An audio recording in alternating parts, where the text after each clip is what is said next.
Hello, welcome to another late night review, right? That's what we're doing. Yeah. A special episode of History of Popcorn. We're going to review real quick Nomadland. That's after losing everything in the Great Recession, a woman embarks on a journey through the American West, living as van-dwelling modern-day nomad. It's based on a book I found out when I was watching it. And, Oh, I from the trailers of this movie, it looks like it's gonna be one of those prestigious films because it's a very slow trailer, very anticlimactic, but it looks beautiful. It's one of those the sky's purple type of movies, Revenant style, where it's like the conditions of the movie or the conditions of where they're at is gonna definitely be taken into account. And I kept thinking about that the entire film because uh it's all about nature and it's like and being outside and leaving society. It's kind of like Into the Wild kind of. I was comparing it to that a lot. Nomadland is getting a lot of Oscar buzz, award uh, season buzz. It is nominated for awards. nominated for Best Picture, right? Yes, and Best Yeah. Actress in Frances McDormand. But I have Of to course. Well, say, she's an American treasure. I don't think she should be nominated for this movie because Oh, I don't really? think she should be in this movie at all. Actually, Oh, really? she's in every single scene. Uh-huh. Which, yeah, you're like, okay, but no, she should not Why be do in you this think? movie. She shouldn't be in this movie because this movie should be a documentary.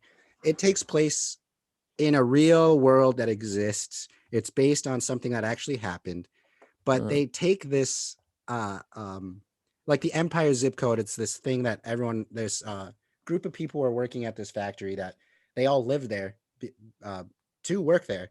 And then the factory shut down, and all those people had to leave, and they had no work, and it was going on for 80 years. And so all these people ended up having to live on the road and like just ended up homeless because they couldn't afford to the land anymore for all the people living on. So all of them left. And Frances McDormand plays one of these people who ended up getting kicked off of this land that she worked on to live on. And something about her story just takes me out of it because she interacts with all real people who are really living that so style. she's like the only like main actress in it, and she's actually interacting with people that were involved with it. Yeah, no, people that are still living that lifestyle of living in a van, driving state to Oh, that's pretty state. fucked up. And it takes me out of it. Like my three favorite scenes, like, are monologues by people that she meets, but you can tell, or I could tell that the way they shot those scenes, they were interviews. They have these monologues and they're interviews of these people talking about their Ah. experiences of why they live in the wild, and they're all older, they're an older generation. And then halfway through their beautiful monologue, they would cut to Frances McDormand just being like,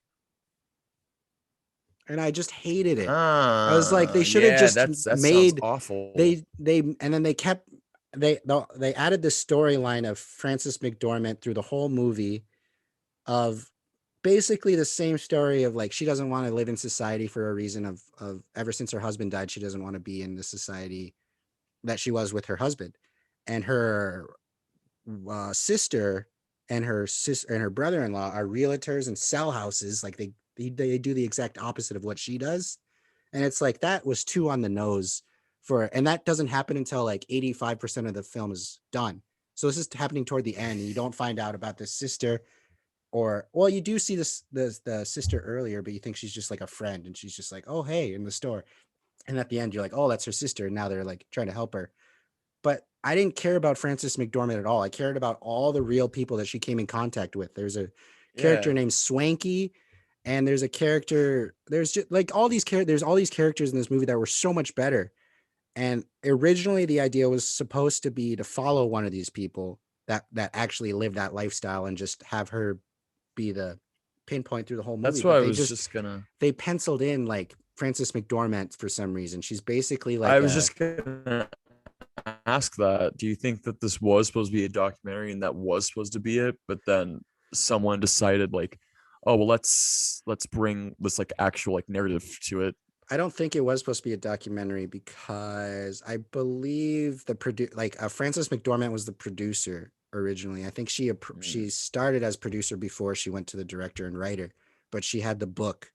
So her and her and producing partner Oh, so he's company. based off the book. It's Okay. based on a nonfiction book, which is about real people and that crisis of the Empire zip code going away and people having to find a way to work and stuff. And like the odd jobs that she does are worth seeing, and it is very intriguing to watch. But as a story, it didn't work out. Like Christopher McCandless, I believe that's how you say his name, from Into the Wild. You see the development of why he wants to leave and everything like that, but you don't see any of that with Frances McDormand until the end.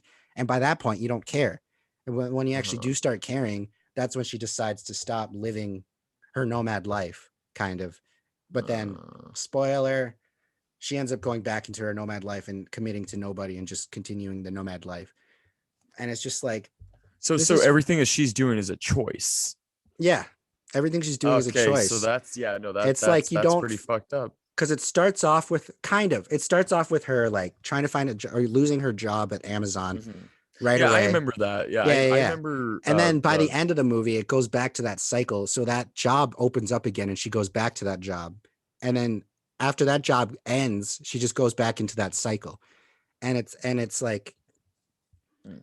I thought we would be watching something of someone trying to get out of that lifestyle from the beginning anyway, because that's how they kind of set it up of like, I need a job, I need a job. But that's just her lifestyle.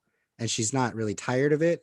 That's just her life. And it's like, well, that's just what she are wants we to rooting do. for her or are we just observing her? What is going on with this protagonist? And that's how I felt watching Nomadland. I was like, I wish this was a documentary more straightforward about the people surrounding it, because they're saying the most beautiful things I have ever heard in a movie. And the community that they have was so authentically feeling. But every time they threw in Frances McDormand and her storyline, because there's only two actors in it, it's Frances McDormand and her love interest. Those are the two main actors, and everyone else is kind of small. And it's like Mhm. it takes me out of it of the what they're trying to do. Who plays her love interest? It's this smaller guy named Dave. Well, he's not smaller, but his name's David Strathairn. You'd probably recognize his face. But this movie was really personal too, because that character has a son, and his played by that actor's real son. So like everyone was really super Oh, close, interesting. and it's like I just thought this movie should have been a documentary, and the story there was no story.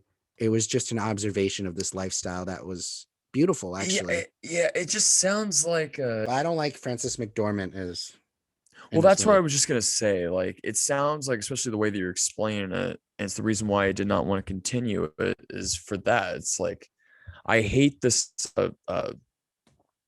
uh famous rich rich actors who are just doing these kinds of roles with like real people that are actually going through it. And especially Mhm. hearing you explain it like that, it's like, oh man, that just sounds, I don't know, it sounds kind of degrading. Yeah, it's It's kind of it's distasteful like too. Like what I even say to you, what I said to um, you when we were doing our pilot, when I hate pandering, and that sounds like it's pandering a yeah, bit, I've like it's looked just at saying like, interviews too with Frances McDormand about this role, and she said I kept telling the director. Director's name is Chloe Zhao, which yeah, she's pretty good. yeah, Um, she won the Golden Globe for Best Director, didn't she? Or she yeah, won something. I don't think this movie deserves the awards, but she has been previously nominated for a movie called The Horse. Mm. The What were you writer, gonna the say though writer, the before writer. She was before nominated for a writer, the so she writer? has Yeah, some yeah, yeah. critical following already, and that's why I think this has. That's why I think this movie, because it's a follow up from Critical Success from previously being nominated. So everyone's like, "What's her follow up?" And this was her follow up. And what was I saying before that? You said Frances McDormand Oh yeah, she came out with like she's done interviews with this movie with the director, and she said the same thing multiple times in multiple interviews where she's like, I mainly want to tell the director I want to act tired. I don't want to be tired. And I was like, she's playing this role and these people and playing around with these people who are in this lifestyle, but she doesn't want to get into that mentality of tiredness that they have to work through. It's like that also made me be like, oh, what? Because the people in the movie, they do struggle. They do in some ways, but a lot of them are doing it by choice too. And it shows in the way they're living. And Frances McDormand's character is the flattest character I've ever seen in this movie. Like you don't know what she's like at all. You don't know who she hmm is. And then when people ask her about her character, they're like, "Well, what did you take away from this character?" And she's like, "Well, this character is me. And it's like, yeah, no shit. You didn't do anything for this role except wake up at 4, film from 4 a.m. to 7 a.m. to get sunrise. That's it. That's all she did. Your comfy trailer, Yeah. like And all sit in this front of the stuff, and then screen, in front of the camera. And like, yeah, there's just, I don't think this movie deserves all the awards it's getting. Like, it's sort of like when Leonardo DiCaprio got nominated for an Oscar. I'm probably going to say this when we talk about our nominations episode, but when he actually won for The Revenant, he got nominated because of the conditions that movie was shot in, that he went through. But I felt this one with Frances McDormand, where I was just like, they're really considering the conditions of the shooting process for the nominations and the reality of the things they were shooting and how it wasn't easy. Because that's what the whole thing about The Revenant was that they were so far in the Arctic that it was like almost impossible to film. And that's why it got nominated for so much. And that's how I feel about this one. that's a perfect correlation right there. I totally agree with you on that, because I have seen The Revenant, and that's So what would you? I'm changing my review right now to 2.9 out of 5. It was 3.2, but I changed it to 2.9. Oh, you lowered it. The more you talked about it, you were like, Yeah. fuck this. Cinematographer was good. I wrote his name down. I found out today that he was nominated. His name's Joshua James Richard. It's good. But this movie's about patience, basically. Like, Nomadland is about patience, not just as a viewer, but like as the story. It's about like patience for the chase of hope. Right. Yeah. Out of the 15 minutes that I watched, and out of what Elijah just said, I would give this movie I would honestly give it a 2 out of 5. And that's just because of the beautiful shots and the real people. But that's not a movie. That's not what the movie is. No. The movie is something else, and it sucks. It should have been a documentary about these people. Yeah, I was disappointed. I wanted to like this movie because I like the concept of road trip travel and everything. I was more pleased with Cherry than I was Nomadland. Go check out our review of Cherry. Go check out the review for Cherry, because we shot these back to back, if you couldn't notice. And there's 3 monologues that you should look out for, or even just look up. There's one, the sailboat monologue, the exploded stars monologue, and my son's 33rd birthday. Those are the 3 real people get interviewed, and they tell this story. It's beautiful. Interesting. Most beautiful. I was like, this is not acting. These are real people. Like, this is the most moving thing I've seen. Those 3 scenes. And then they would cut to Francis. I'm like, oh. It's like showing the documentary and like reaction. It's like, why did you show us the point of view of the person behind the camera? It's like, just show us them. But yeah, anyway, that's the end of that. Yeah, so if you do watch it, just tell me. But otherwise, I wouldn't recommend it too much. It's kind of long. Actually, no, I was an hour in, and I was like, oh my God, there's 45 minutes left. And I thought it was almost over.